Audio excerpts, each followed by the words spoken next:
Bueno, hola, buenos días, muchas gracias por venir a otra actividad más del Instituto Ludwig von Mises Venezuela. Estamos regresando a Caracas y regresando a la librería. Ya habíamos iniciado nuestro primer foro en enero, lo iniciamos aquí, pero Ley y Estado, que fue el primer tema, lo replicamos en la Universidad Central de Venezuela.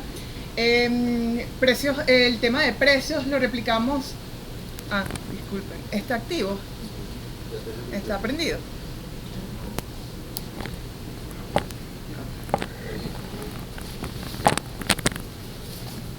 Hola, buenos días, ¿me escuchan?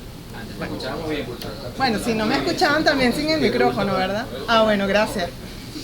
Bueno, hicimos otro foro fuera de Caracas porque nuestra intención es ir más allá de Caracas. Hicimos uno en la Universidad de Carabobo sobre el tema de precios. Hicimos otro también en San Juan de los Morros, capitalismo y socialismo. Y bueno, regresamos otra vez a Caracas y con la Escuela Austríaca, metodología y principios, y esta vez se estrena como ponente Ludwig Laborda. Qué casualidad el nombre Ludwig, ¿no? Siempre uno no puede dejar de mencionarlo. Estudiante de Economía de la Central, él es coordinador del Instituto Ludwig von Mises Venezuela y también es coordinador local de Estudiantes por la Libertad. Es muy activo, como verán, en todas estas actividades y ahorita lo van a ver en lo que es su pasión, metodología y principios de la Escuela Austríaca de Economía. ¿Por qué escogimos este tema? Este tema es para destacar la vigencia de un pensamiento que se inició con Karl Menger en 1871, pero digamos en el siglo XX con Hayek, Mises, que tal vez les sonará más conocido que los fundadores iniciales. Se da como una nueva dimensión a esta escuela, digamos, el nivel de análisis es otra cosa, porque con sus fundadores ya se rescata el valor subjetivo, entender que el individuo, sus elecciones son la unidad del análisis económico, pero digamos ya en el siglo XX estas herramientas sirven para denunciar lo que ocurría con el socialismo, el régimen nazi, lo que sucedía en Rusia, y ya digamos, no es solamente una escuela austríaca de economía, sino también es de filosofía política, de derecho, es interdisciplinaria, ¿no? Y el tema que vamos a ver hoy, además de que va a mostrar justamente al individuo como centro, como unidad de análisis, como ya les dije al inicio, la metodología y los principios es lo que nos va a distinguir, o es la que va a distinguir esta escuela de otras corrientes del pensamiento liberal, como por ejemplo la escuela monetarista, en el que podemos hallar su principal representante en Milton Friedman. Entonces, digamos, este tema es sumamente interesante y apasionante porque además nos distingue de otras escuelas. Y, digamos, tal vez verán que esta escuela es mucho más profunda, mucho más allá de los aportes en economía y da más herramientas justamente para criticar situaciones como las actuales, en ordenamientos jurídicos como Venezuela o lo que se da en otros ordenamientos como, por ejemplo, Argentina, con, por ejemplo, el ingreso del Uber, que últimamente se ha cuestionado tanto, si deben pagar aranceles, si deben pagar impuestos, si deben tener licencia, etcétera, etcétera. Digamos, nos da herramientas para para ser críticos respecto a diversos problemas que se presentan. No voy a ahondar más en esto, por supuesto, Ludwig es el que nos va a dar la clase hoy. Entonces, bienvenidos a este foro y muchas gracias por asistir. Gracias, Andrea. Bueno, tanto como dar una clase, no, tampoco así tanto compromiso. Pero, sí, Escuela Austríaca de Economía. Cuando yo me estaba planteando este tema, estaba pensando, bueno, desde qué punto de vista lo puedo abordar. Y entonces me di cuenta que no me tengo que plantear de dónde voy a empezar, o sea, ya puedo empezar con el nombre. Entonces, esta ponencia se llama Escuela Austríaca de Economía, metodología y fundamentos. Y al título de la ponencia es a lo que me voy a remitir. Entonces voy a empezar primero con el asunto de la escuela. ¿Por qué una escuela en economía? ¿Acaso no hay una sola economía? No es una sola ciencia. O sea, si es ciencia, no es una sola cosa que tienes que decir allí. Entonces, plantearse una escuela de austríaca de economía da para pensar que hay más escuelas, y de hecho las hay, como mencionó Andrea. Pero entonces esto es algo solamente inherente a la economía. Pues no. En las ciencias sociales también pasa de que hay distintas escuelas, por decirlo menos. En sociología tienes a los estructuralistas y a los funcionalistas. En antropología también tienes distintos puntos de abordar el estudio del hombre, y así, ¿no? Entonces tú te puedes preguntar también otra vez, bueno, pero ¿es algo inherente solamente a las ciencias sociales? Pues no, también pasa con las ciencias naturales. Lo único que hay una marcada diferencia entre las ciencias naturales y las ciencias sociales, que lo voy a decir a continuación a través de un ejemplo.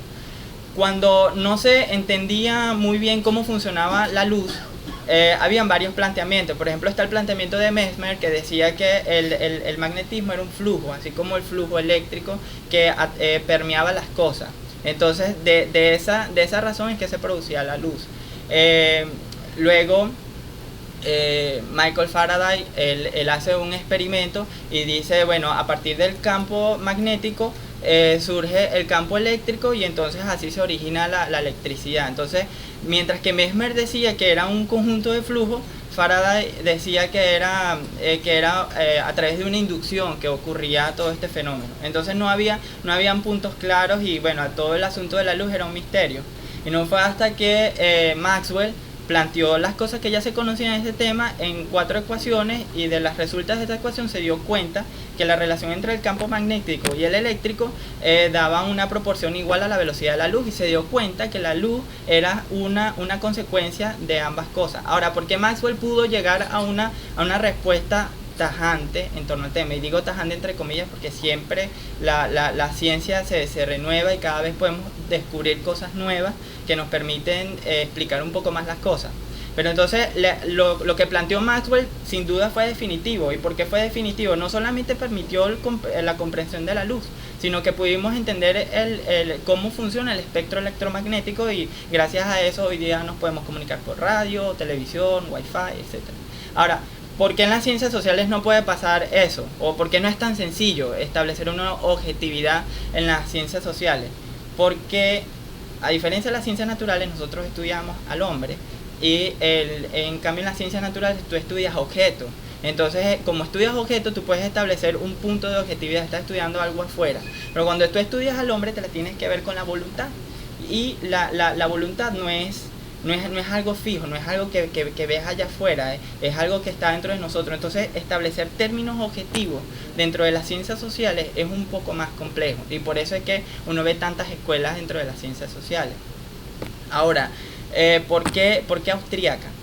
Bueno, para esto hay que plantear un poco el contexto histórico en el que se encontraba, en este caso Mengel, que fue el que inició todo este asunto. El contexto científico en el que él se encontraba en ese entonces. Para ese entonces, en los pueblos germanos, lo que predominaba era la concepción de la escuela alemana, la escuela alemana de economía. Entonces, los austríacos siempre han tenido como esa especie de bueno, lo alemán sí sirve, lo alemán es bueno, lo alemán es innovador, lo alemán es vanguardista. En cambio, lo austríaco, bueno, los austríacos siempre se queda atrás, ¿no? Y bueno, dentro de la tradición de la escuela de economía alemana hay que diferenciar la vieja escuela y la nueva escuela. Dentro de la vieja escuela hay una serie de personas, entre ellos habría que mencionar a Gottlieb Hofland, a Karl Heinrich Rau, Friedrich Hermann, Wilhelm Roscher, Karl Neitz y Bruno Hildebrand. Y todas estas personas van a influir en el pensamiento económico de Menger, sobre todo Gottlieb Hofland. De hecho, para mí, les confieso, fue una sorpresa darme cuenta que lo que plantea Menger en este libro es consecuencia de la influencia que tuvieron los economistas alemanes en Menger, sobre todo Hofland, porque Hofland, de todos ellos, Hofland es el único que hace una relación consistente entre el subjetivismo y el individualismo metodológico. De hecho, el esquema de trabajo del Neue Grundordnung, que es el libro de Gottlieb, lamentablemente no está traducido, o sea, solamente en alemán, como muchos aportes bastante interesantes que han hecho los alemanes que no están traducidos, y que bueno, siempre llegan después porque pasan los años después que se traducen. Pero este libro no está traducido, y este señor acá hace eso, y el esquema de trabajo de él es muy parecido al esquema de trabajo que utiliza que utiliza Menger. Entonces, ¿hasta qué punto Hofland influyó en Menger? Bueno, fue bastante. Ahora, ¿qué pasa? ¿Y cuál es la diferencia de Hofland con los demás pensadores? Que los demás, a pesar de que son subjetivistas, que esto fue otra sorpresa que me llevé yo con la Escuela Alemana de Economía, a pesar de que son subjetivistas y tienen una teoría de los precios subjetivista, el método de ellos no es el individualismo metodológico. De hecho, en Rao y en Herman tú puedes ver algunos vestigios de individualismo metodológico, pero ya en Roger rompe completamente, porque Roger dice, tú no te puedes preocupar en lo que le pasa al individuo, porque en realidad lo que determina o lo que te puede permitir a ti plantear teoría económica es que tú conozcas el marco social en que ese individuo está metido, porque el marco social determina, palabra fuerte, determina al individuo. Entonces, si tú quieres entender al individuo, tienes que entender el marco social. Y para abordar el marco social necesito un método más bien inductivista esencialista, y tengo que apelar entonces a la historia y a identificar el desarrollo de la historia. Entonces, en la medida como se vinieron haciendo las cosas en la historia, yo puedo de ahí deducir algunas cuestiones o patrones que se repiten, y esa va a ser mi teoría, que a su vez me va a explicar cómo se comporta el individuo. Entonces, digamos, Roger voltea la torta. En vez de afincarse en el análisis del individuo, estudiar sus interrelaciones, que al final del día forman la sociedad, él dice, estudiamos el marco social y después vamos al individuo, con recurso a la historia. Entonces, la coletilla al final del día es que de la historia saco teoría. En una situación como esa, en la vieja escuela no era tan afincado el planteamiento historicista, pero porque hay otros, como dije, hay otros que no lo son tanto como Hermann, Rao y sobre todo Hofland. Pero ya en la nueva escuela alemana de economía, mejor conocida como Escuela Histórica de Economía, liderada por Schmoller, y Werner Sombart también fue alguien que se destacó dentro de esta escuela, ya el planteamiento así es meramente historicista. O sea, de cajón es sumamente historicista. Y cuando Menger publica este libro, Los Principios de Economía Política, el libro no fue tan recibido, porque en ese entonces quienes marcaban la pauta a nivel de teoría económica en los pueblos germanos era la Escuela Alemana de Economía. Entonces Roger y todos sus discípulos y colegas allegados estaban preocupados por estudiar la historia para sacar teoría de la historia. O sea, la teoría era un problema secundario. Entonces este libro no tuvo tanta atención.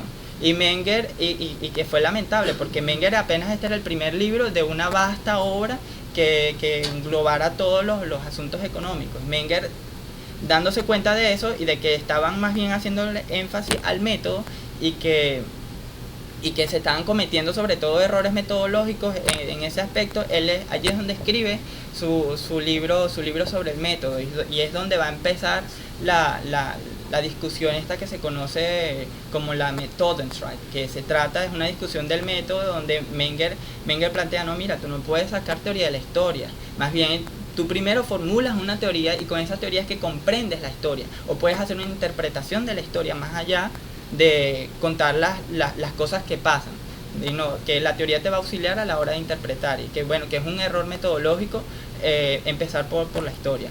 Entonces, esto sí generó bastante sorna, digamos. El libro fue bastante incómodo, y de hecho le cambió la vida a Menger a nivel académico, y también a sus estudiantes, en especial a Wieser y a Baber, porque como eran estos economistas eran los que mandaban, o eran los respetados dentro de la tradición económica, ellos con decir, es que ellos no saben de economía, ya listo, los marcaban para que no los aceptaran en otras universidades para dar clases. Y de hecho, a partir de aquí es donde empieza la historia de marginación de la Escuela Austríaca de Economía. Y esto, como dije, le hace un cambio a Menger y a sus seguidores Wieser y Baber, y a partir de allí pues empieza esta discusión bastante fuerte, ¿no? Entonces Menger, tratando de señalar los errores del historicismo alemán, él escribe un libro que se llama Los errores del historicismo de la economía política alemana. Y para que se hagan una idea de la intensidad de la discusión, voy a leer Menger mandó este trabajo, se lo mandó a Schmoller, se lo mandó a su casa, y se lo refirió a él, o sea, se lo entregó para que lo leyera.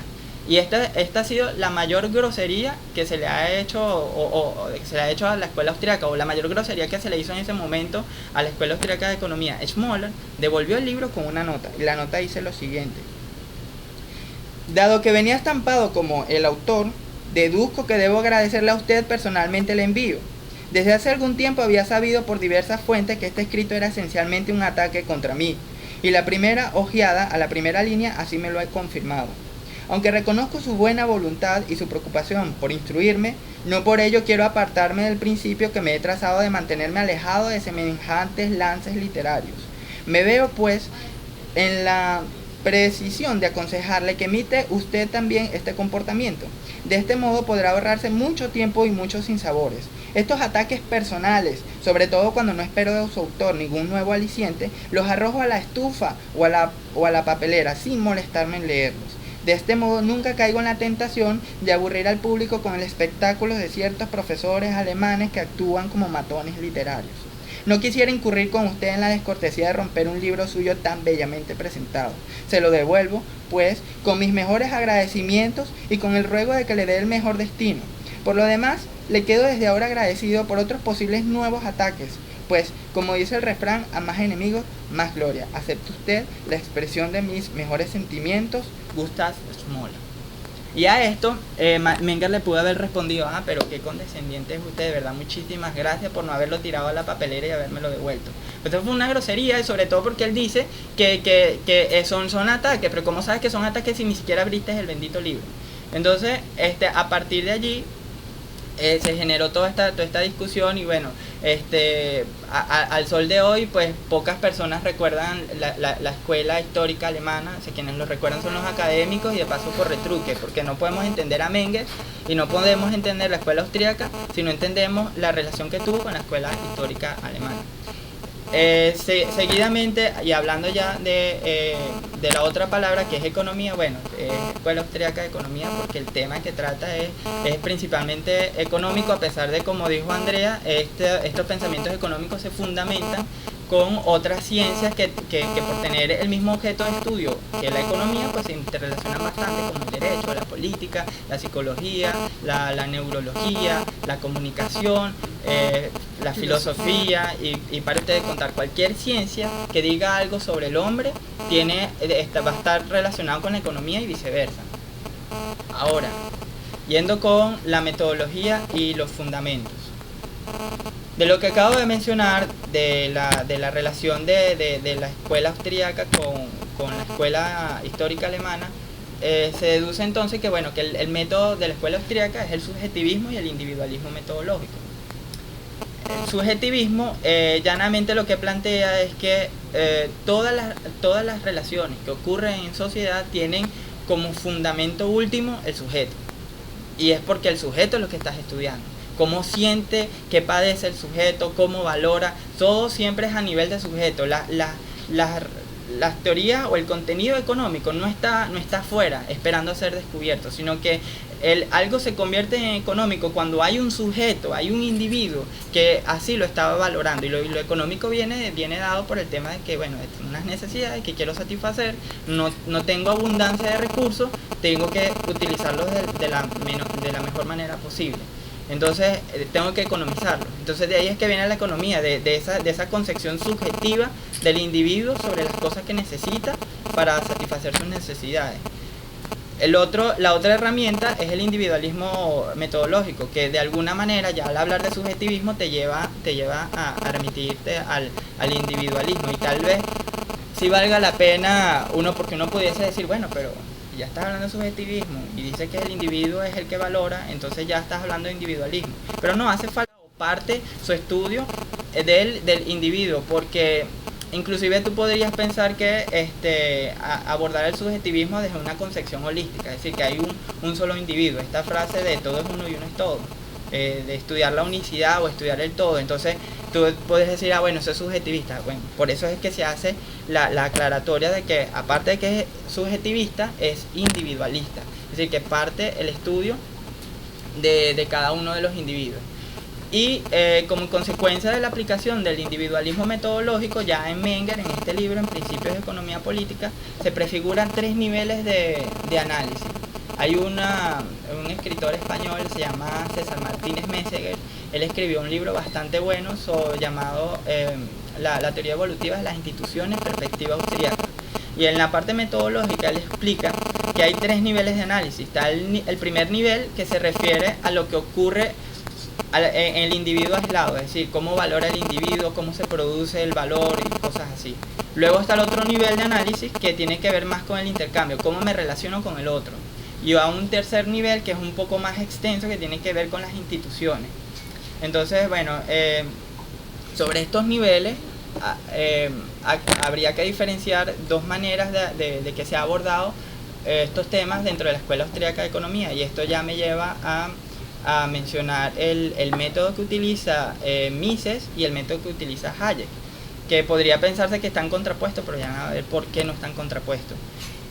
En el caso del método de Mises, que es el método a priorístico deductivo, lo que plantea es que, partiendo de un axioma, es decir, el hombre actúa, y es un axioma porque en el momento en que tratas de contradecirlo tienes que actuar, entonces caes en una ilogicidad.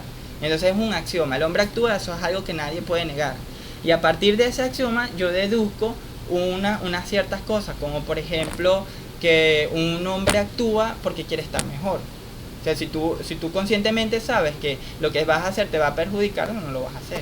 Tú siempre piensas que vas a estar mejor haciendo lo que estás haciendo, y de hecho tomas decisiones y escoges entre hacer esto o aquello, siempre teniendo presente cuál es la mejor decisión, pero no la mejor decisión por la decisión per se, sino cuál es la que te conviene más a ti, cuál te va a reportar mayor mejoría.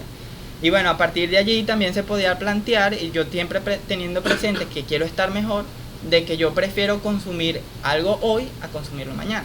Si yo hoy tengo hambre y me dan la comida, yo no voy a decir, bueno, me la como mañana, tengo hambre ahorita, me la como ahorita. Pero yo me podría plantear comerme en la mañana si tengo un buen incentivo que me seduzca a mí para decir, bueno, me lo como mañana. Un buen incentivo, no sé, se me ocurre, $1.000.000. Por $1.000.000 yo aguanto un día de hambre. O sea, porque sé que después que me den el $1.000.000, para que carrizo, ya vamos a comprar comida, ropa, un montón de cosas. Entonces siempre necesito un incentivo para que yo desplace mi consumo actual para hacerlo en el futuro. Sobre este punto, quien sistematizó esto eso se llama la teoría de la preferencia temporal, fue Eugene von Baber, que bueno, desarrolló esto a partir de lo que Menger plantea en la teoría de la imputación, es decir, del uso de materia prima para producir un bien de consumo. Entonces bueno, hay un lapso de tiempo y es como si estuvieses descontando, o sea, el valor de los bienes de orden superior al día de hoy sería el descuento del valor de los bienes de consumo, pero un valor previsible, ¿no? De que la persona que está actuando cree que va a ser el valor de este bien. Y bueno, esto, lo de la teoría de la imputación, Menger la menciona acá en el libro, pero quien la desarrolla es Visser, aunque Visser es un poquito... él no es muy bien visto, digamos. Mises en el libro Autobiografía de un liberal, él dice que Visser no es austriaco porque Visser más bien se relaciona mucho con los de la escuela de Lausana, que es Walras y toda esta concepción de que se puede utilizar la derivada, el cálculo para tú poder determinar el valor al margen.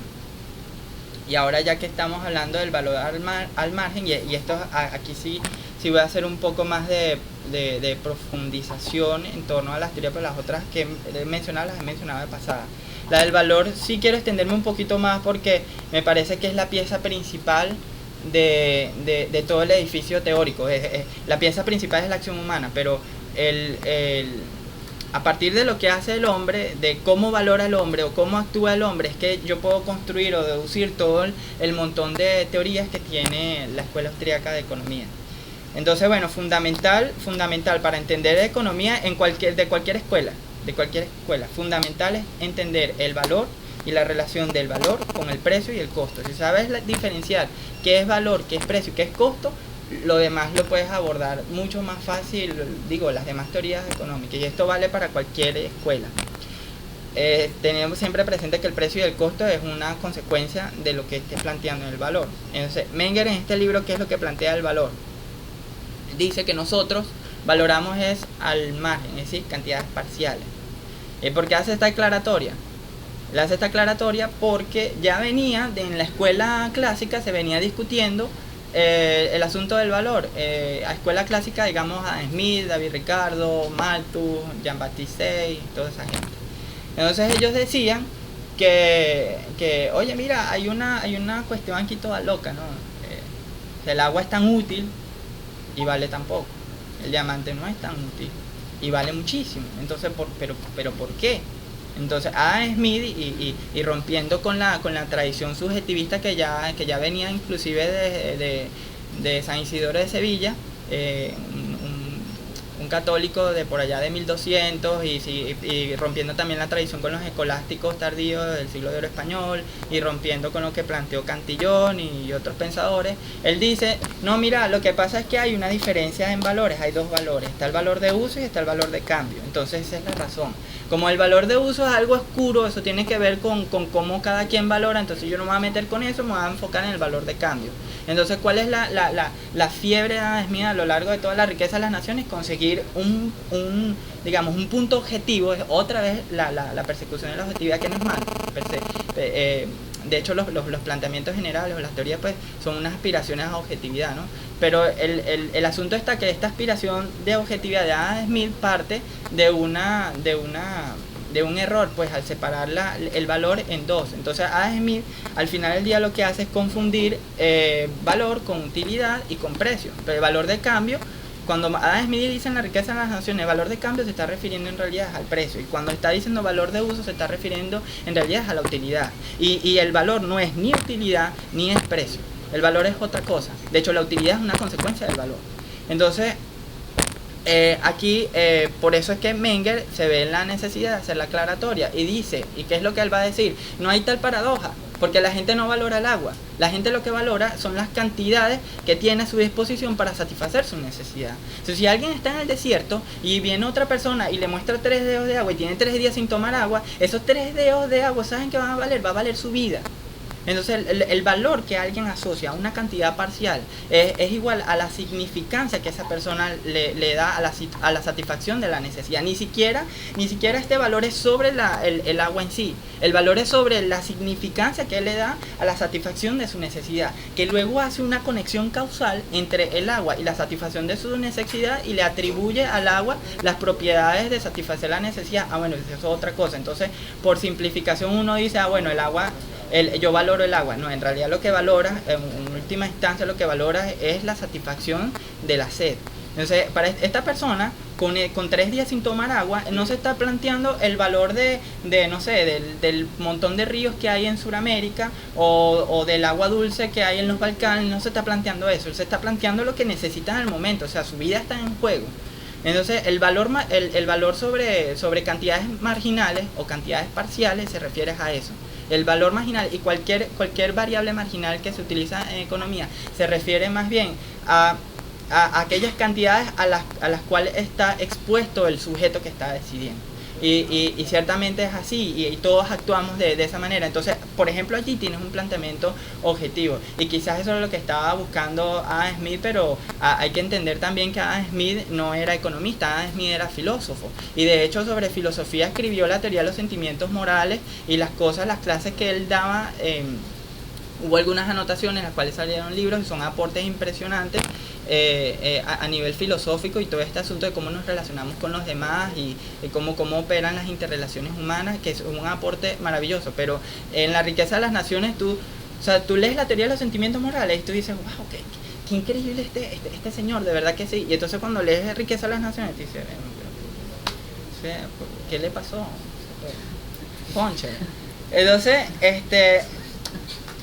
nada, a partir de la teoría del valor de Menger es que es posible construir toda esta serie de teorías que van a presentar los austríacos.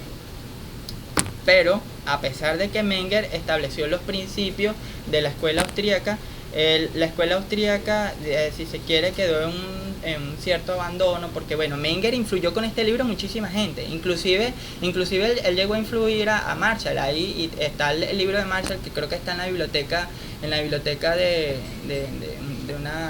una universidad en Japón. El libro de Marshall está con apuntes donde se muestra que él leyó el libro. Y como fue tanta así la influencia, muchas de las cosas que en principio planteaban los austríacos, que eran solamente austríacas, terminaron formando parte del conocimiento común de economía, cosas como el costo de oportunidad. Es algo que surge por los planteamientos de Menger. Y que desarrolla Visser, o el asunto de las variables marginales, como lo plantea Menger. O sea, que hacen diferente Jevons y Walras. Jevons dice, bueno, supongamos que a través de la derivada podemos establecer una variable marginal, entonces sería así. Walras no fue tan precavido y él dijo, no, mira, eso es así, con la bendita derivada tú puedes calcular el valor marginal que cada quien le da. O sea, como que si te pudiese meter en la cabeza de la gente y darte cuenta cómo la gente gusta y valora, eso es imposible. Pero bueno, ellos así lo plantearon, y lamentablemente la tradición que se siguió fue la walrasiana, o la de la escuela lausana. Pero sin duda Menger influyó muchísimo, y bueno, al final pues hay un profesor, el profesor Daniel Lajougue, dice, los economistas no leen, y es verdad. Por no leer el libro, dicen, no, es que Menger es lo mismo que dice Walras, entonces ya está. Él no dice nada nuevo, y de hecho lo que él plantea es lo mismo, y ahí la escuela cayó como en una especie de limbo o de olvido. Pero no fue hasta que vino Mises y sistematizó todo esto en una grandiosa obra que se llama La acción humana, que empieza desde un planteamiento epistemológico filosófico hasta terminar en planteamientos políticos. O sea, es un tratado de economía, pero pareciera más bien que fuera un tratado, no sé, de todo con todo, porque dentro del libro te puedes conseguir sobre estadística, sobre econometría, puedes conseguir planteamientos de derecho, de psicología, a pesar de que Mises hace la acotación de bueno, nosotros no nos vamos a preguntar por qué ocurren los procesos o cómo ocurren los procesos mentales, porque eso es algo de la psicología. Pero cuando estás hablando del tema de la subjetividad y de cómo la gente gusta y valora, qué sé yo, pues estás digamos que en la frontera con la psicología, estás haciendo planteamientos sobre la mente. Y en el libro pues también hay contenido político, obviamente, sobre todo cuando Mises plantea lo de la imposibilidad del cálculo económico en socialismo, por todo este asunto de que no permite que haya sistema de precios, no se transmite la información, como tampoco hay no hay derechos de propiedad, y por eso no se forman los precios, y al no formarse los precios no puedes coordinar todo el aparato productivo. Entonces al final del día cae por su propio peso, no es sostenible, porque no hay manera de transmitir la información. Pero si me preguntan a mí, de los aportes de Mises, ¿cuál es más valioso? Yo pienso que está en la teoría del dinero y del crédito. ¿Por qué? Porque con Menger, a pesar de que Menger no se mete en ese problema, y Menger ciertamente hace un análisis integral de la economía, en Menger no se extraña esta unificación entre lo particular y lo general, lo que actualmente llamamos micro y macro. Con Weber tampoco, y de hecho ellos tienen así como sobre todo Weber, una concepción un poco oscura del capital. Entonces faltaba algo para unir lo particular y lo general, lo micro y lo macro. Entonces Mises se dio cuenta que lo que hace que una ambas cosas es el dinero, pero entonces para hacer esa unión necesitas explicar cómo la gente valora el dinero. Y si te metes en el problema del valor y sigues a Menger, tal como hizo Mises, tienes que decir que se valora el dinero al margen. Es decir, las cantidades que tienes a la mano, las que puedes utilizar. Pero entonces aquí hay una paradoja, porque si yo digo que el poder adquisitivo del dinero está determinado por la demanda del dinero, entonces cuando yo demande dinero voy a afectar el poder adquisitivo. Tengo un razonamiento circular. Entonces Mises se da cuenta que no hay tal razonamiento circular si te fijas bien cuáles son las características del dinero que estás demandando. Es decir, hoy yo demando dinero teniendo en cuenta el poder adquisitivo de ayer. Entonces estamos hablando de dos tiempos distintos, de cantidades distintas. Entonces ya aquí se rompe la ilogicidad, pero llevando ese planteamiento a sus últimas consecuencias, yo tengo que decir también que la demanda de ayer fue producto de lo que yo concebía. Tenía el dinero, el poder adquisitivo que tenía el dinero de anteayer, y así sucesivamente, hasta que yo llego a un punto en el que coincido con un dinero mercancía que podía ser utilizado para las dos cosas. Es decir, estamos hablando del valor intrínseco y el valor extrínseco, o la capacidad de utilizar este bien como dinero, o por la satisfacción de necesidades que me da. Entonces, digamos, el costo de oportunidad de usarla como dinero es que ya no la puedo utilizar como mercancía, y el costo de utilizarlo como mercancía es que ya no la puedo utilizar como dinero. Entonces, ¿de qué mercancía estamos hablando? Hay un montón. La que nosotros más conocemos, o sea, como humanidad, la que más conocemos es el oro y la plata. El patrón oro, bueno, por eso que los austríacos y tal le dan bastante valor al oro. Y hay otras razones allí de por medio, pues surgió de manera espontánea, etcétera. Pero aparte de la plata y el oro, están las conchas marinas, están los cigarrillos en los campos de concentración, por ejemplo. Los clavos se llegaron a utilizar como dinero, las vacas, la sal, un montón de cosas. Entonces,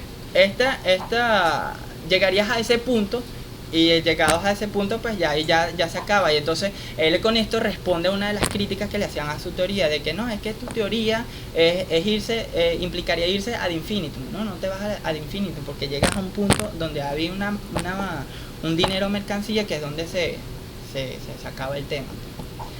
Bueno, luego de Mises, y bueno, para quedarme con un poquito más con Mises,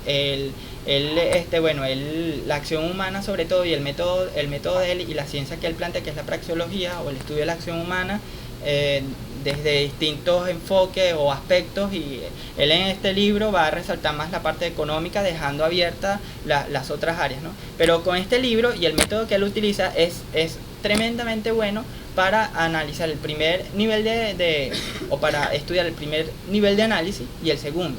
Pero ya en el tercero, que es el caso de las instituciones, la cosa cambia, porque el tiempo es distinto. En el primer nivel y en segundo nivel, el tiempo, o la concepción subjetiva del tiempo, te permite a ti explicar cómo las personas actúan. Pero cuando hablamos de instituciones, y si tenemos en cuenta que las instituciones son el resultado de acción humana, en un prolongado tiempo de estudio, es decir, el tiempo en este nivel de estudio es mucho más amplio. Entonces el método a priorístico deductivo de Mises queda corto, porque por el tema del tiempo. Entonces, ¿qué método es más plausible en este aspecto? Aquí es donde resalta Hayek con el método histórico compositivo, y es Hayek quien va a desarrollar la otra parte de Menger, porque todo este tema de la teoría evolutiva de las instituciones también empieza con Menger. Menger es el pilar de la escuela austríaca de economía. De hecho, podríamos decir que Menger está en el centro, y alrededor están gravitando todas las demás personas que desarrollan un poco más sus planteamientos. Entonces Hayek se va a conocer sobre todo por sus teorías del uso del conocimiento en la sociedad, y esto como consecuencia de su interés por el estudio de las instituciones. Y además que Hayek era muy inquieto. Hayek, yo a veces pienso de la manera en que él escribe, él es muy desordenado escribiendo, y es un poquito difícil seguirlo, pero eso es porque él manejaba demasiada información. Hayek inclusive llegó a hacer aportes en neurología. O sea, que si 40, 50 años antes de que la misma neurología se planteara la plasticidad del cerebro, ya Hayek lo había hecho. Joaquín Fuster hace los honores a Hayek. Él es un neuropsicólogo bastante conocido en España, y él hace mucho elogio a Hayek por las cosas que él plantea, ¿no? Y uno de los principales problemas que plantea Hayek, que no solamente para la economía, sino ya es un problema para el conocimiento, es un problema epistemológico lo que plantea aquí Hayek, y es que no hay sistemas cerrados dada la constitución neuronal de nuestra mente. Es decir, porque Hayek lo que dice es que lo que realmente ocurre en nuestra mente, y lo que verdaderamente importa, es la manera como se interrelacionan todas las neuronas, cómo se conectan, las redes de información. Y nuestro cerebro siempre está creando nuevas redes de información en la medida que aprendemos cosas, y siempre estamos aprendiendo. Entonces, cuando cierro el sistema. Adicionalmente, tienes a Gödel y a Cantor, que bueno, yo no de epistemología, es que David Hume, como decimos aquí en Venezuela, David Hume salva a la patria, porque David Hume dice, bueno, mira, es que hay dos hipótesis, está la hipótesis lógica y la hipótesis psicológica. de acuerdo a la hipótesis lógica, no podemos conocer nada. Es todo esto que acabo de decir. Pero con respecto a la hipótesis psicológica, yo cuando voy a actuar asumo que tal cosa es real. O sea, yo actúo como si eso fuera real o como si las cosas fueran así para poder actuar, porque si no, no actuaría. El nivel de incertidumbre sería tal que yo no podría llevar a cabo nada. Y que, bueno, estos son cosas que uno no se plantea, uno inconscientemente las hace. Tú asumes que las cosas son así. Y bueno, por eso es que a veces también uno se lleva las sorpresas de que piensa que algo era así y resulta que termina siendo de otra manera y te frustra todos los planes. O te tumba toda la planificación que tenías planteada. Pero es eso, pues volviendo otra vez a Hayek, que ha habido tanto cuestionamiento dentro de la escuela austríaca que se ha llegado a rozar los límites del conocimiento. Y trayendo esto a colación, lo del rayar los límites del conocimiento dentro de la escuela austríaca, creo que eso es posible, porque dentro de la escuela austríaca hay disensos, es decir, hay cosas en común, el subjetivismo, el individualismo metodológico, pero las hipótesis auxiliares son distintas. Entonces, por ejemplo, Rothbard en este libro, Hombre, Economía y Estado, él al principio dice, bueno, últimamente han habido como tres corrientes dentro de la Escuela Austríaca de Economía. Entonces él dice, bueno, está la de Mises, está la de Hayek, quien la sigue Israel Kirchner, con todo este asunto de la empresarialidad y competitividad, y está la del extinto nihilista, y para ustedes contar, él se desdice con muchos insultos a Lachmann, Ludwig Lachmann. Y bueno, Rothbard no quiere a Lachmann porque Rothbard, Lachmann sigue a Jacob, y Jacob es un poco keynesiano.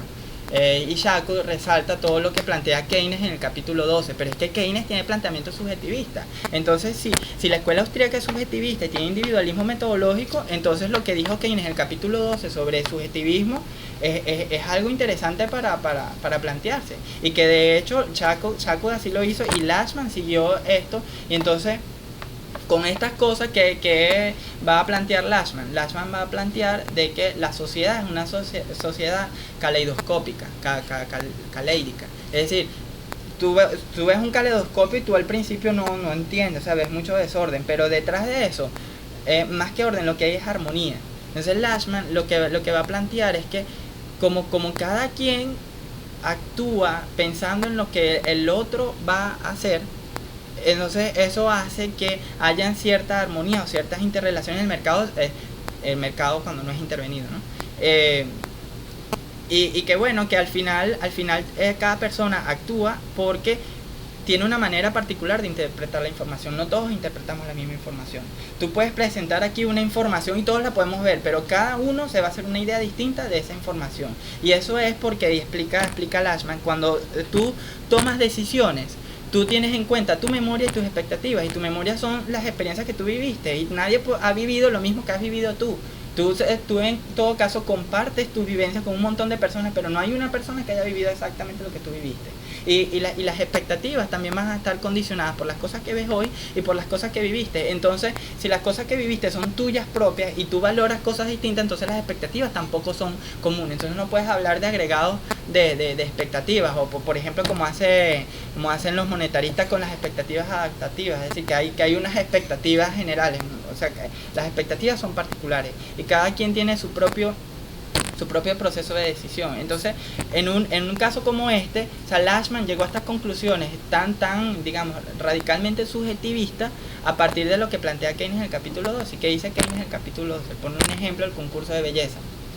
Y él dice que si hay un concurso de belleza y hay algunas candidatas y tú tienes que escoger la candidata, las personas que van a concursar, es decir, a tratar de adivinar quién es la que gana el concurso de belleza, ellos no van a tomar la decisión en base a la que ellos creen que es más bonita, sino a lo que ellos creen que los demás van a creer que es la más bonita.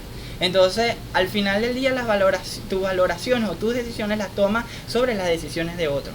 Y que es impresionante que Keynes diga esto.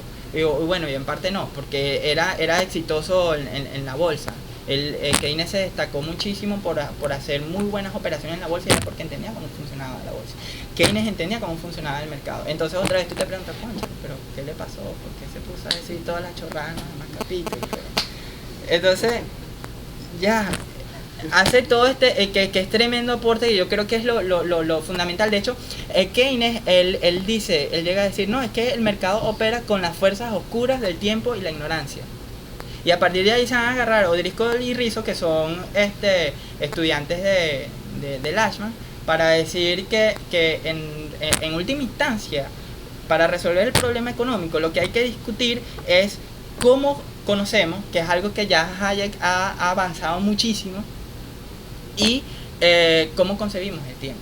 Entonces allí sí habría que meterse un poquito, que sí, con Husserl, con Heidegger, con iniciativas. De hecho, el Mises Institute, que está en los Estados Unidos, surge porque Rothbard lo funda. Él va a fundar otras instituciones también, y va a escribir un montón de libros que van a redimensionar un poco la escuela austríaca. O sea, le va a dar otro giro, porque a partir de él hace una mezcla de anarquismo con los planteamientos austríacos, y bueno, él le llamó anarcocapitalismo.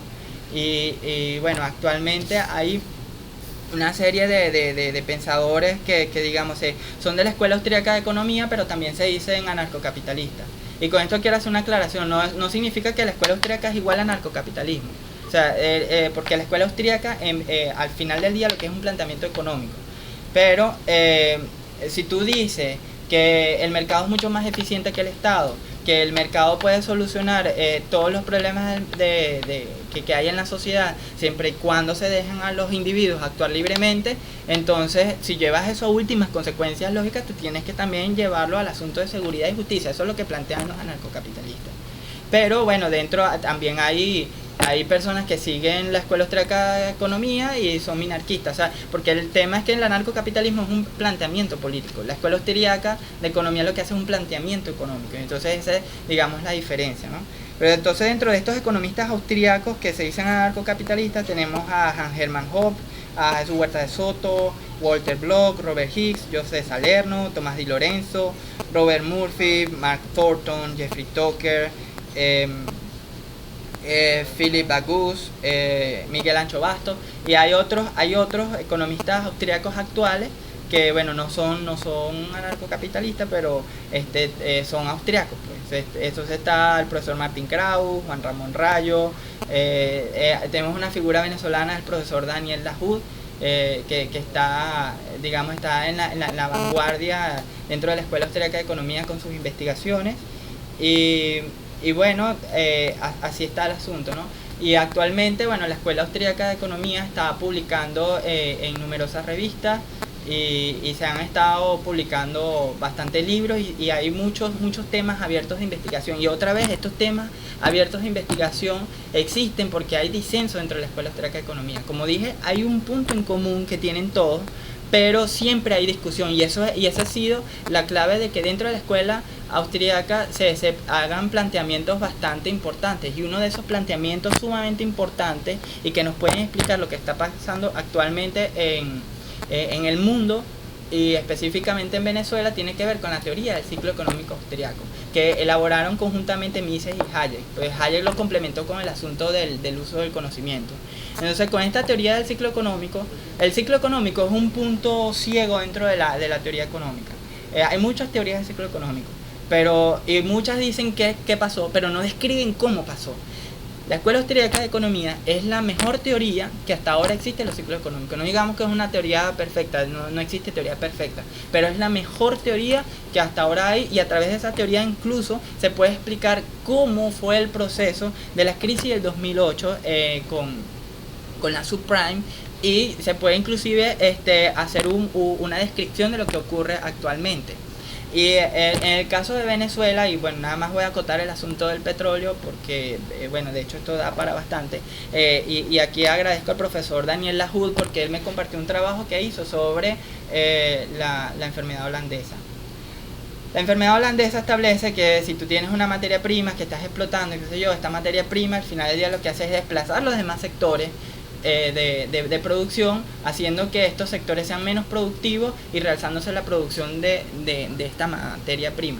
Entonces, bueno, esa es la explicación de por qué nosotros en Venezuela somos un país rentista y dependemos tanto del petróleo. Bueno, en este trabajo que hace el profesor Lahoud, él explica que el problema con las materias primas en general en Latinoamérica, que es algo que es común en Latinoamérica, que es Chile con el cobre y así, pero en el caso de Venezuela con el petróleo, es que el petróleo es un bien de orden superior. Y hacer un bien de orden, y no solo que es un bien de orden superior, sino que también tiene muchísimos usos.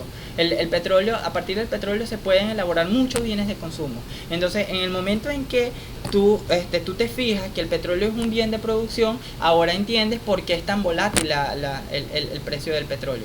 Entonces, el profesor Lahoud, en este trabajo muestra que no es cierto que la producción de una materia prima desplaza la producción de otros sectores económicos. Más bien, la producción de materias primas como esta incentiva la producción en otros sectores, que aquí en Venezuela ha pasado algo distinto, es por todas las regulaciones e impedimentos que ha habido, pero ciertamente si se desarrolla, por ejemplo, el sector petrolero, se pueden desarrollar otros sectores que pudieran servir de medios necesarios a la industria petrolera para poder exportar o producir petróleo o refinar petróleo, porque ¿por qué no podemos nosotros aquí en Venezuela refinar petróleo y nosotros mismos producir derivados de petróleo? Sí lo podemos hacer, lo que pasa es que hay muchos impedimentos y muchas trabas institucionales que impiden que eso ocurra.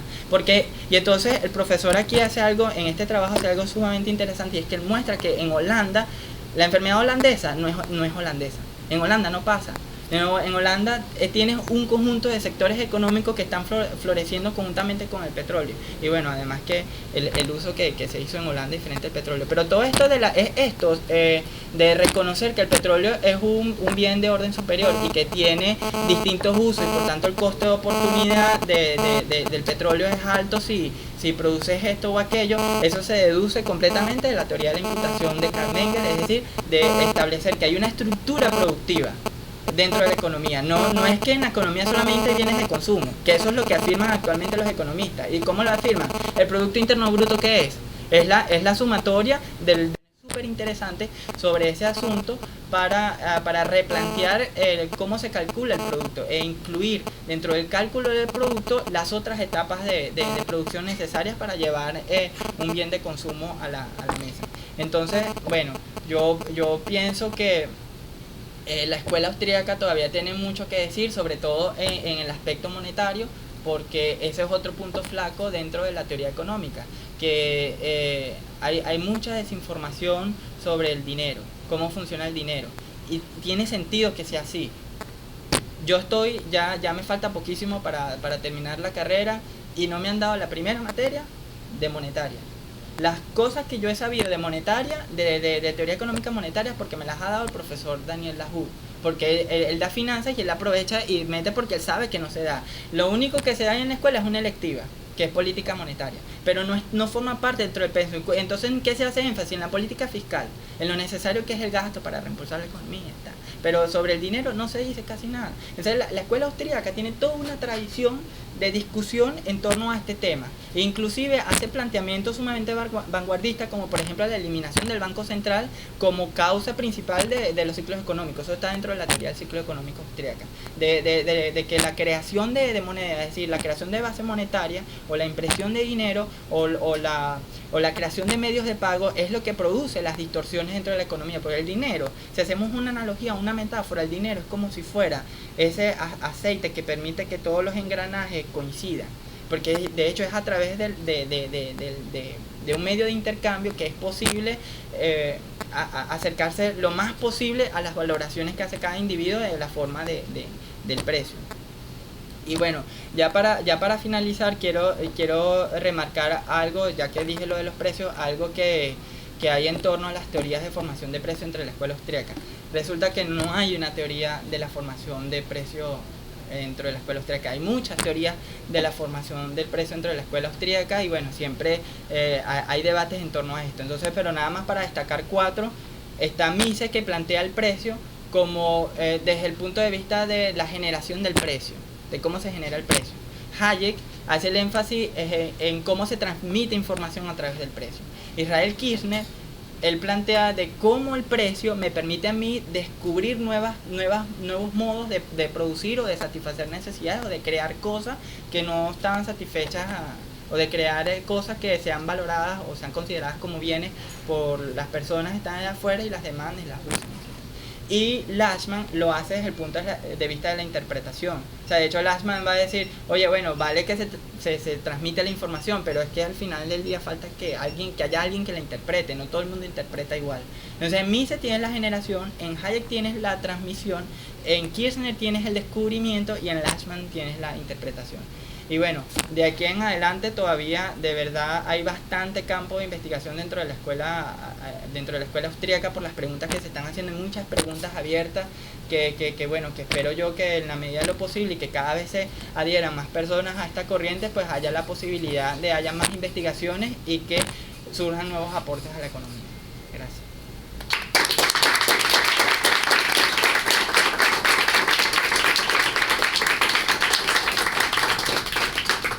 Gracias, Ludwig, y además por ese esfuerzo de resumir todo, digamos, 2 siglos de historia económica, ¿no? Y me dejé muchas cosas por fuera. Sí, fue un esfuerzo muy importante.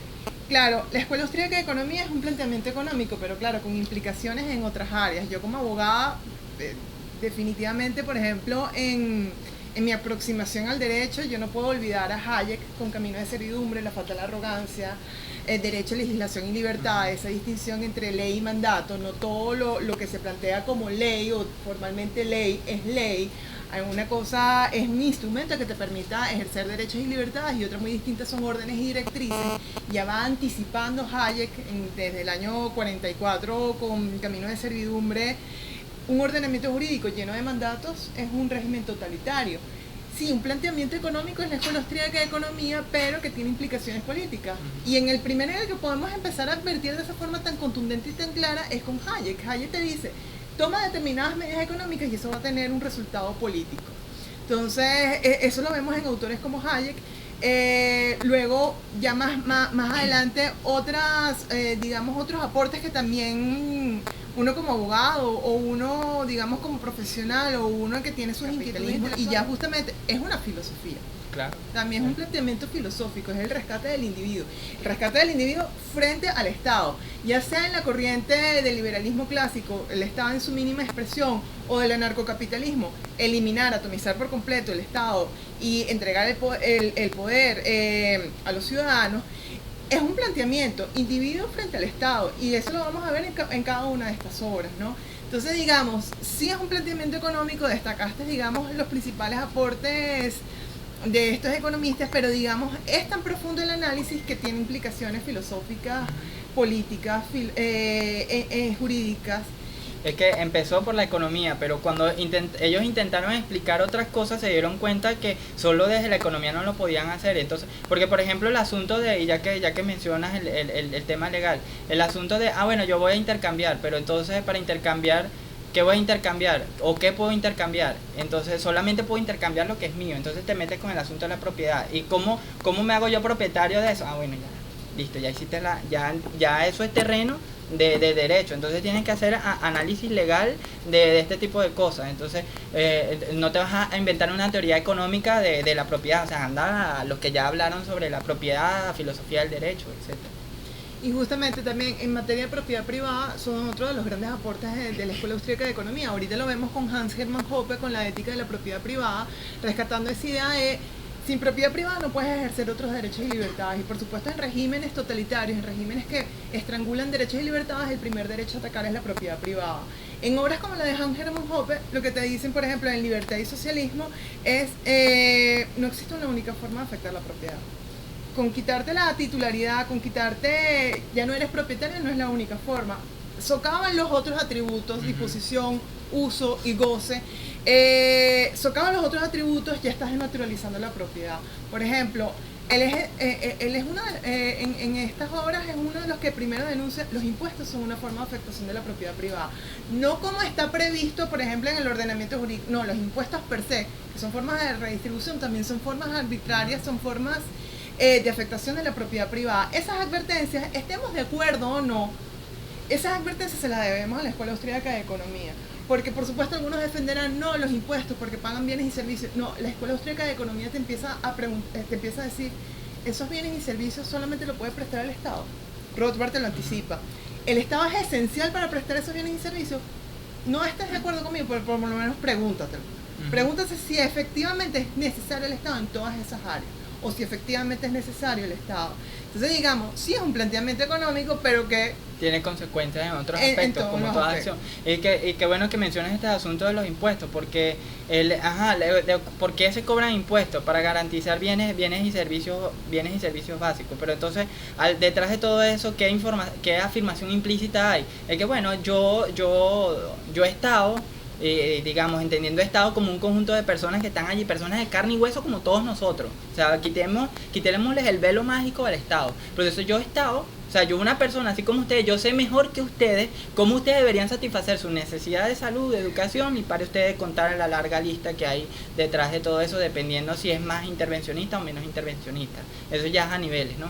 Pero el impuesto, el hecho de que te metan la mano en el bolsillo y te saquen el dinero, es como diciéndote que yo sé mejor que tú cómo administrar el dinero. Como tú no sabes administrar el dinero, entonces yo lo voy a hacer. Del otro lado, yo sé mejor que cualquiera de ustedes, parias, cómo satisfacer la salud, la educación, y nada más les traigo a colación un ejemplo con el tema de la salud. Alguien una vez me preguntó, no, pero es que no puedes privatizar la salud porque eso es algo fundamental. Entonces yo le dije, en Venezuela ya está privatizado. Yo en Rescarben tengo que pagar 1.200 bolívares para que me atiendan y mal que bien la atención es buena. Yo voy al Seguro Social y me atienden. No me atienden. Yo voy al Seguro Social y exijo paro forzoso y funciona, no funciona. Bueno, si nos vamos, claro. Si me permite un comentario, que tú hablabas ahorita de los sistemas cerrados, sistemas abiertos, y todo lo que tiene que ver con la teoría del conocimiento. También que no podemos olvidar la escolástica tardía. No podemos olvidar a Santo Tomás de Aquino y la influencia que la tenía ahí. Y todo lo que es la obra de Santo Tomás, que es la Suma Teológica, donde se plantea todo, tal cual como dice esto en la Nación Humana, se lo plantea a mí, se lo plantea Santo Tomás, básicamente qué significa todo, qué es el todo. El elemento primordial para mí es el ser, la ontología, la ciencia del ser, es un elemento fundamental para entender lo que es el hombre, y de ahí pues todo lo que es la economía y todos estos elementos. Es un punto también que hay que estudiar y desarrollar como tal para poder complementar con todo lo que ha traído la economía, la Escuela de Economía Austríaca acá, que por cierto lo está haciendo gente que uno conoce, tipo el profesor Gardiazano, con muchas cuentas. Sí. ¿Okay? ¿Tienen alguna pregunta, alguna duda? Bueno, yo tengo dos comentarios y una pregunta. El primer comentario es que tú mencionabas, cuando hablabas de la escuela histórica alemana, que bueno, que ya habíamos abandonado, que ya se habían abandonado los planteamientos de la escuela histórica. Pero sin embargo, hay ciertas cosas de la escuela histórica que han trascendido inclusive a la cultura popular. Cuando tú empiezas, no sé si te ha pasado, cuando empiezas a hablarle a alguien de capitalismo o libre mercado y de cómo eso solucionaría muchísimos problemas de nuestra sociedad, de la sociedad en la que vivimos, te encuentras con comentarios como no, es que aquí eso no funcionaría, porque es que nuestra realidad histórica es diferente, nosotros no somos los gringos, nosotros no somos... Sí, entonces esos argumentos históricos han trascendido, aunque la escuela histórica alemana esté extinta. El otro comentario que ya tiene que ver con la pregunta que te voy a hacer es el siguiente. Hay un artículo de Israel Kirchner que, por cierto, se publicó en el Instituto Mises en español,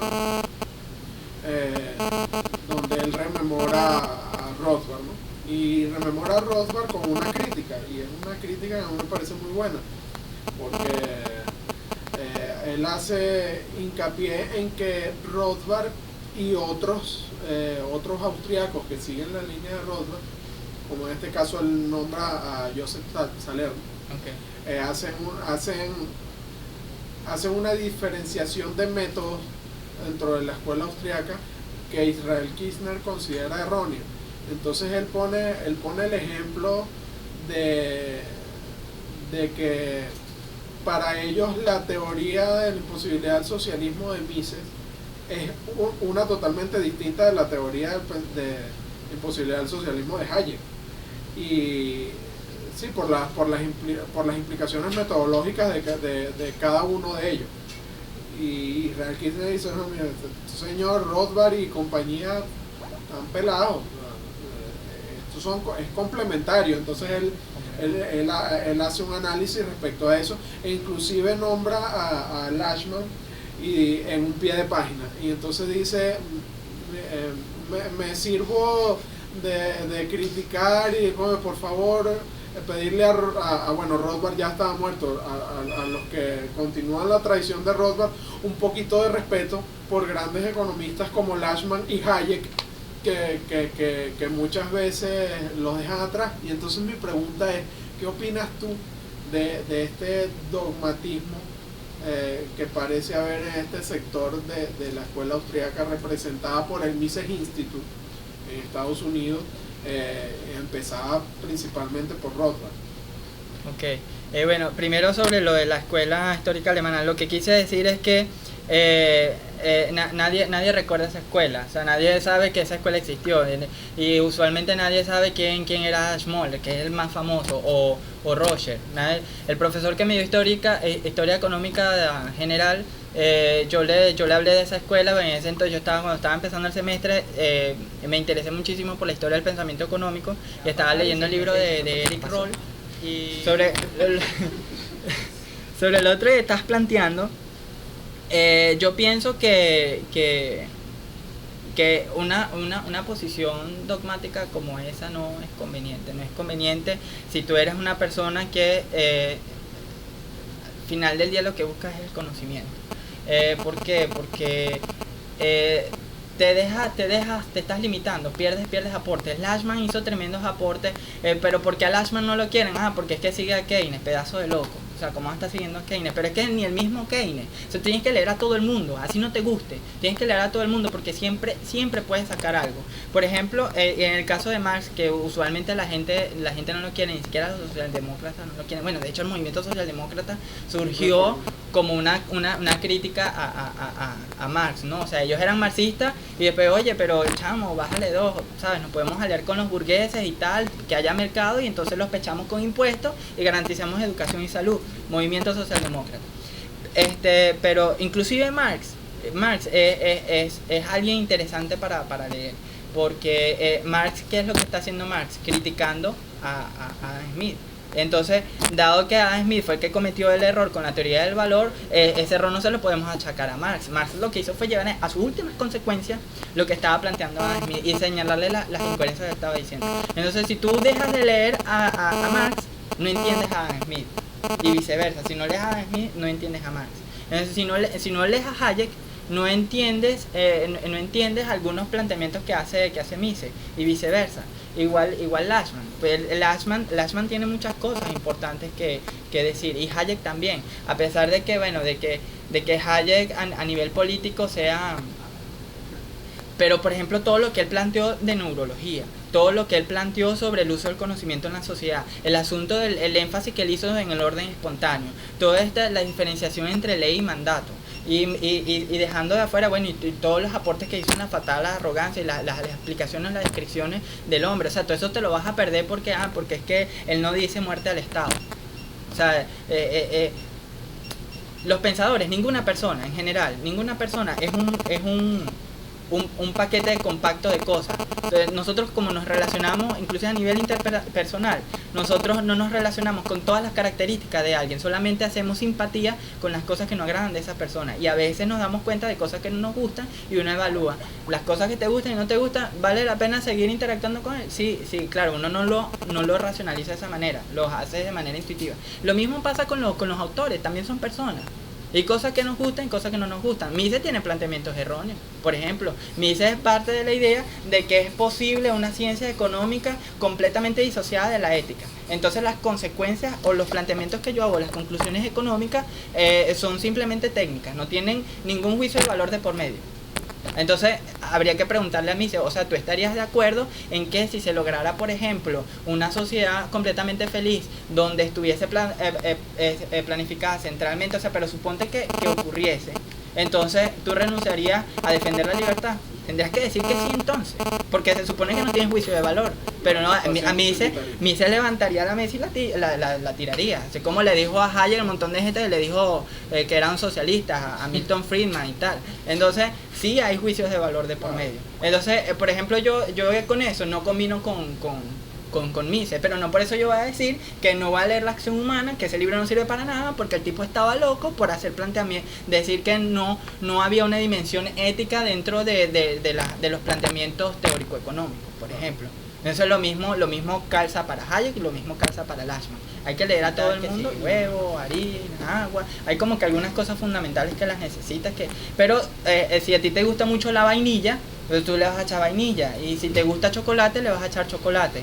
Entonces, ¿cuáles son los bienes de orden superior? Lo vas a determinar tú en base a lo que quieras hacer. Entonces, en este caso, ¿cuáles son los bienes de orden superior? Todo lo que necesitas para elaborar la torta. Los ingredientes, la cocina, tu tiempo, tu esfuerzo, cualquier cosa que necesites que aisladamente no signifique una torta, van a ser los bienes de orden superior. Y el bien de orden inferior o el bien de consumo ya sería la torta cuando ya esté cocinada, completa, lista para servir en el plato. O sea, que nada más que la persona levante y se coma la torta. Entonces, hay como una especie de escalas para estos bienes de orden superior. Una vez determinado qué es lo que quiero hacer, yo quiero una torta con vainilla y chocolate. A partir de ahí yo voy a decir, bueno, los ingredientes entonces van a hacer esto, pero para producir esos ingredientes yo necesito otro proceso productivo. Digamos, el caso de los huevos, tengo que criar las gallinas, pero entonces para criar las gallinas necesitaría otros bienes también de orden superior para poder alimentar a esa gallina, digamos el maíz, el lugar, pero entonces para producir el maíz necesitaría tierra, agua y así por el estilo. Entonces podemos identificar que existen muchos bienes de orden superior, es decir, distintas etapas, y hay una sola etapa de bienes de orden inferior que serían los bienes de consumo. Entonces, los bienes de orden superior son todos los bienes que se utilizan en las etapas previas para la producción de un bien de consumo. ¿Y por aquí? Sí, me gustaría saber la posición de la escuela austríaca o los estudios con relación a la inflación, que creo, Andrea, que en el foro sobre propiedad, productividad y tributación, no sé si mencionaste que es una forma de afectar la propiedad. Sí. Pero ¿cuál sería la posición de los estudios de la escuela austríaca con relación a la inflación? Bueno, todo empieza con Menger. Menger escribió un libro que se llama Dinero y él hace allí todos los planteamientos del asunto del dinero, y bueno, eso va a formar parte fundamental de lo que Mises escribe después en la teoría del dinero y el crédito. Y bueno, que a su vez ese libro da pie para la teoría de los ciclos económicos. Para esta teoría Mises toma el planteamiento ricardiano, que Ricardo dice que en última instancia la desestabilización de los precios ocurre porque hay un aumento en las cantidades monetarias y hay emisión de medios de pago, hay impresión de billetes. Mises agarra esta idea y sumado con la idea de Wiesel de la tasa de interés natural, Mises elabora todo un planteamiento para explicar cómo ocurren los ciclos económicos. Entonces Mises identifica que todo empieza porque hay una expansión del crédito, y esta expansión del crédito, aumento del crédito, inicia porque hay emisión de dinero. Esta emisión de nuevo dinero hace que haya una mayor cantidad de crédito, y al haber mayor cantidad de dinero en la calle, pues hace que el valor del dinero en torno al valor de las mercancías caiga, o es decir, diciéndolo de otra manera, los precios suben. Entonces, ¿cuál es el planteamiento digamos para utilizar unos términos de moda? La política pública que plantea la Escuela Austríaca de Economía es la eliminación del Banco Central. Entonces, todo el mundo está de acuerdo en eso. Pero a partir de ahí entonces viene la discusión de, bueno, pero ¿es con reserva 100% o reserva fraccionaria? Entonces los de reserva 100% dicen, bajo el argumento de que hay dos tipos de contrato, el contrato B, otra vez el argumento legal. Hay dos tipos de contrato, está el contrato de depósito y dada la competencia, los bancos no se van a arriesgar tanto a un nivel de reserva fraccionaria bajo. Es decir, que el encaje legal fuese lo más bajo que ellos pudieran, pero que les diera el margen para ellos poder prestar dinero y hacer negocio con eso. Entonces, lo que hay detrás de esto es que por la competencia se va a evitar que los bancos tengan un nivel de reserva bajo, porque eso les va a crear problemas de compensación de caja, y también que la gente va a estar viendo Digamos, bueno, este banco está expandiendo demasiado, su billete no vale nada, lo voy a dejar de usar y ese banco va a estar condenado a la quiebra. Porque al final del día, ¿qué es el Banco Central? Es un prestamista de última instancia para que cuando los bancos no tengan dinero, entonces auxiliarlo. ¿Ves? Porque ¿qué pasa? Que los bancos juegan mucho con este tema de que no todo el mundo vaya a retirar el dinero. Digamos que tú llegas al banco con 100 bolívares y dices, mira, quiero una cuenta de ahorro. Y el banco, como cree que tú no lo estás depositando, sino se lo estás prestando, entonces, bueno, yo voy a prestar estos 100 bolívares. Entonces viene fulanito y le dice, mira, tengo este plan de inversión, préstame 100 bolívares. ¿Qué hace el banco? Te da los 100 bolos, ¿no? Te abre una cuenta corriente, tú le das los papeles. Entonces ya tienes dos personas con títulos de propiedad, tienes dos títulos de propiedad distintos, pero una sola propiedad, es decir, tienes 100 bolívares. ¿Y qué pasa si este fulano y la otra persona van al mismo tiempo a pedir los 100 bolívares? El banco no tiene. Entonces ahí es donde el banco dice, préstame. Entonces el Banco Central imprime los 100 bolívares para prestárselo al otro, y entonces aparecieron mágicamente 100 bolívares de la nada. Entonces, que eso al final del día es un asiento contable, eso no es algo real. Entonces tienes este problema de que hay muchos títulos de propiedad y hay poca propiedad. Cuando todas estas personas vienen a demandar y decir, esto es mío, pero al final del día, ¿de quién es? ¿Cómo determinan de quién es? Y ese es el problema. Entonces los austríacos, por eso dicen, lo que crea distorsiones en el mercado es la impresión de dinero. Y quienes siempre están alcahueteando o digamos que es más factible que esta impresión de dinero ocurra es porque hay un banco central. Entonces solucionas el problema de la inflación si te vuelas del Banco Central. Exactamente, y la pregunta que tú hacías, y conectándolo con Ludwig, era ¿cuál es la posición? Abiertamente Rothbard ya lo advertía, la inflación es una forma de afectación de la propiedad porque aumenta precios, entonces no puedes disponer del resultado de tu esfuerzo, que es la propiedad, el dinero, no puedes disponer como hubieses querido, porque hay una intervención, porque aumentan los precios es por una política. Mises lo dice, yo les recomiendo un libro que creo que se consigue todavía en Cedice, que son 6 lecciones de capitalismo, que son conferencias que dio Mises en alguna oportunidad en Argentina, y fueron recopiladas y Benegal Lynch afortunadamente las transcribió y se publicaron. Y una de esas ponencias era respecto a la inflación. Y ahí Mises advertía, la inflación no es un acto de Dios. La inflación no es producto de la fe o es producto de la naturaleza o de una catástrofe. Es producto de una política y una política deliberada. Un ejemplo de esa política es lo que tú haces con el Banco Central. Entonces, por eso es que digamos, yo creo que Rothbard da un paso más adelante de lo que ya venía advirtiendo Mises, porque Mises lo vivió durante el régimen nazi, que aplicaban las mismas políticas que hoy uno ve en regímenes de este tipo. Rothbard lo decía contundentemente, la inflación es una forma de afectación de la propiedad privada que además no ves en lo inmediato, lo vas a ver de forma silente, por así decirlo, calladamente, y vas a sentir los efectos mucho tiempo después. Ya cuando los efectos son mucho más difíciles de revertir. De hecho, las distorsiones actuales obedecen a las cantidades de dinero que se han emitido hace años. Entonces, digamos que se junta, cada vez que tienen nuevas camadas de dinero emitido, van a tener cierta influencia en la subida de los precios. O sea, imagínense, esto funciona algo así, imagínense que están sentados a la orilla de un lago, de la Laguna Negra de Mérida. Y está todo callado, lo único que escuchan es la brisa y unas aves por allí. Y de repente alguien tira una piedra en el medio del lago y ustedes escuchan esto. Y empiezan a subir unas ondas que llegan hasta la orilla. Bueno, lo mismo pasa cuando el Banco Central imprime dinero.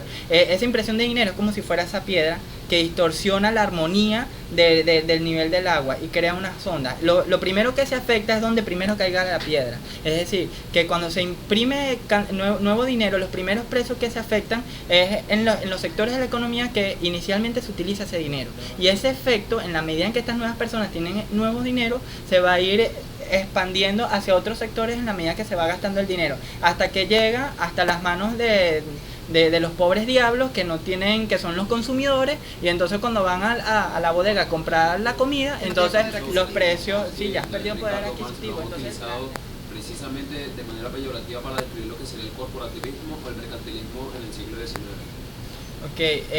Bueno, de eso hay mucho, ¿no? Para empezar, y aquí quiero hacer mención de algo curioso, ¿no? Que siempre pasa en las relaciones humanas en distintos aspectos. Que siempre una corriente, un movimiento va a asumir para sí una palabra que en principio tenía un sentido negativo. Por ejemplo, en el caso de los gays, la palabra gay, cuando se empezó a utilizar, se utilizaba en sentido peyorativo. Actualmente tú a una persona le dices homosexual, que sea homosexual, le dices homosexual y se ofende. No me digas homosexual porque suena muy clínico, dime gay. O sea, si lo llevamos a unos años atrás, o sea, insúltame. La palabra austriaca, como lo que le dije al principio, tiene una connotación negativa. Y ahorita mucha gente se siente orgullosa de decir yo soy austriaco. Y algo similar pasa con el capitalismo. Ese término lo acuñó el señor Werner Sombart. Entonces, él lo que quería reflejar allí es que había una exageración en el uso del capital. O sea, que la acumulación de capital era mala, porque generaba un conjunto de consecuencias en la sociedad. Pero actualmente, y bueno, todavía conserva ese sentido peyorativo. Pero hay muchas personas que dicen, bueno, sí, yo soy capitalista, a mí me gusta el capitalismo, ¿cuál es el problema? Entonces, así como el término capitalismo y otros términos que usualmente se han agarrado los colectivistas, como el progresismo, la igualdad, etcétera, yo pienso que sí es posible salvar ese término, y la manera de salvar el término es hacer la diferencia, o digamos decir, no, pero o de explicarle. Por ejemplo, hay personas que piensan que creo que son los socialistas de mercado. Hay unos anarquistas que se llaman a sí mismos los mutualistas. Están los mutualistas que ellos dicen, no, pero es que y ellos cuando dicen, como dices tú, cuando dicen capitalismo piensan en el mercantilismo o en el corporativismo, ¿no? Entonces el tema es de hacer la aclaratoria de que el capitalismo se refiere a esa economía de mercado, a relaciones voluntarias, a que cada quien sea capaz de desarrollarse de acuerdo a sus capacidades sin que nadie lo esté fastidiando. Entonces yo creo que la manera es a través de la divulgación y de hacer siempre una diferenciación entre qué es capitalismo, qué es corporativismo y qué es mercantilismo. Y porque el corporativismo y el mercantilismo son anticapitalistas más bien, porque tanto ambos dos inclusive, ellos propugnan por la búsqueda de privilegios a través del Estado, y estos privilegios al final del día significan barreras de mercado, creación y creaciones de precios de monopolio, que por este tema el monopolio no es el problema es que haya creación de precios de monopolio. Estos precios de monopolio solamente se forman si existe el amparo del Estado, que crea leyes particulares para beneficiar a un grupo. Aquí en Venezuela, toda la historia de nuestro país, y esa a veces no, pero es que la cultura del venezolano no es la cultura del venezolano. En realidad lo que nosotros nos tiene fregado es el bendito mercantilismo, la búsqueda de privilegios, de crear leyes para beneficiar a grupos. ¿Cómo nos hemos desarrollado como sociedad a lo largo de nuestra historia? A través de creación de grupos pequeños. Entonces tiene los grupos de los trabajadores, el grupo de los empresarios, el grupo de los estudiantes, el grupo aquí, el gremio. Entonces no hay ningún individuo relacionándose con el Estado, sino que se crean gremios para relacionarse con el Estado y conseguir privilegios particulares. Entonces, al final del día, la política venezolana, ¿qué llega a significar? Una búsqueda dado al petróleo, ¿no? Que es otra cosa, que dicen que el petróleo es la maldición. No, la maldición es el mercantilismo, la maldición es la búsqueda de renta. Esa es la maldición que nosotros tenemos en este país. Y la asociación a través de grupos particulares para hacerse con privilegios y colocar trabas en el mercado. Esa es la maldición de nuestro país, no el petróleo.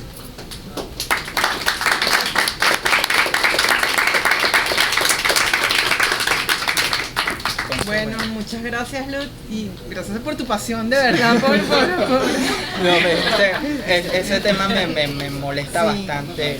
Si quieren saber más sobre la Escuela Austríaca de Economía, bueno, están todos estos autores, están todos estos libros, están accesibles.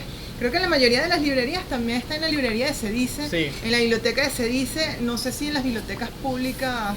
En la biblioteca de la Universidad Central de Venezuela está La Acción Humana, está Socialismo, está Caminos de Servidumbre de Hayek. Esos son los que he logrado ver, que he visto, no debería indagar a ver si hay más. Y si quieren tener una visión panorámica, yo les recomiendo la Escuela Austríaca desde adentro de Adrián Rabier.